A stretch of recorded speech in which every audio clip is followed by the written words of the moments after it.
Luxury car ലോകത്ത് ഒരേ ഒരു രാജാവ് മാത്രം, അതായിരുന്നു മേഴ്സിഡസിന്റെ ബെൻസ്. എന്നാൽ അതിനെ പിന്നിട്ട് എങ്ങനെയാണ് BMW മുന്നിലേക്ക് വന്നത്?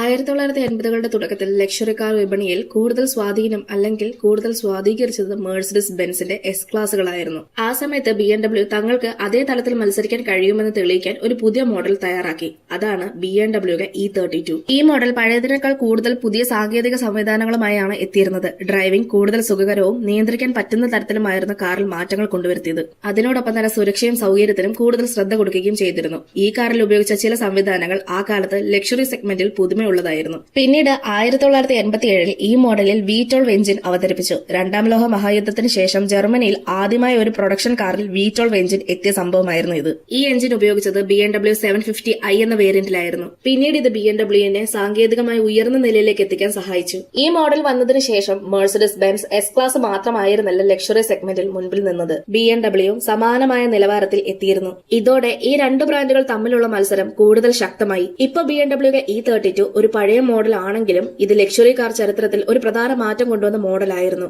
നിങ്ങൾക്ക് BMW ആണോ അതോ ബെൻസ് ആണോ കൂടുതൽ ഇഷ്ടമെന്നുള്ളത് കമന്റ് ചെയ്യൂ. ഇതുപോലെയുള്ള കൂടുതൽ വീഡിയോസ് കാണാനായി ചാനൽ സബ്സ്ക്രൈബ് ചെയ്യാനും ഇൻസ്റ്റഗ്രാമിൽ ഫോളോ ചെയ്യാനും മറക്കല്ലേ.